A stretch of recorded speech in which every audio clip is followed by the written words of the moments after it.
Hey guys, this is Rishi back, and here is my second video of my new channel.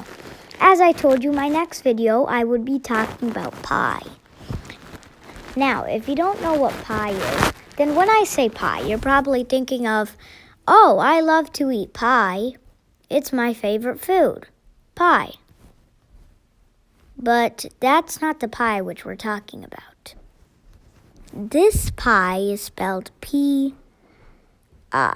Yes, this is how it's spelled. It's not spelled P-I-E, because that's the pie which you eat. This pie is known as the mathematical pie, which we use in math. Now, pi is basically a number which goes on forever. It goes on for 1,000,000 digits, 1,000,000,000,000 digits. It goes on forever. Nobody has the exact amount of pi. The most basic form of pi, which everybody uses, is 3.14.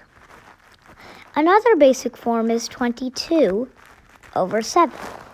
Most people say that 22/7 is the fraction to pi, but there is no fraction for pi, actually. Pi is 3.1415, blah, blah, blah. So we remember that 15 part. Now, let's see if 22/7 is accurate enough. We go to our calculator and we type in 22 divided by 7. Now, they get the 3.14 part right, but the 15 part is gone. So 22/7 is not accurate. So, now that we know that 22/7 isn't accurate, we can focus on different ways of doing it.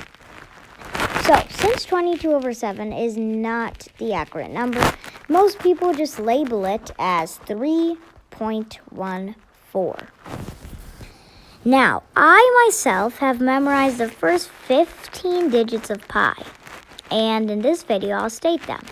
It's 3.1415926535897993.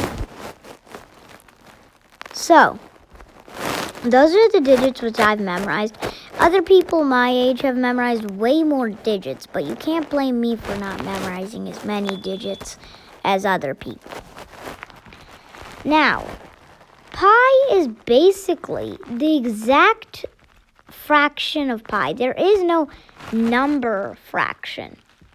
But the exact fraction of pi would be the circumference. So, in our previous video, we talked about the circumference, which is basically the outside of the circle, and then divided by the diameter. Because if you remember our formula, pi d equals the circumference. So if we just divide it by d, we get pi. So that's the formula for figuring out pi. So that's circumference over diameter. We can use the area formula, which is pi r squared, and we can say that it's area divided by the radius squared would also get us pi. So you can just change the formulas of a circle and make them so that they equal pi. But pi is a number which there is no fraction for it, and it continues forever. These kind of numbers are known as irrational numbers. Irrational numbers. Now, I'm not going to get into irrational numbers now, and you can learn about that in the next video. But basically, the simple definition of an irrational number is a number which goes on forever and does not repeat. Pi doesn't repeat. Now, let's take a number like 1/3, which is 0.333 forever. Now, that goes on forever, but it repeats the number 3. So it won't be considered as an irrational number. So now you know what pi is, the approximate of pi, 3.14, and that pi is classified as an irrational number, and how you can change the formulas of a circle, into pi. So now you know more about pi before you did.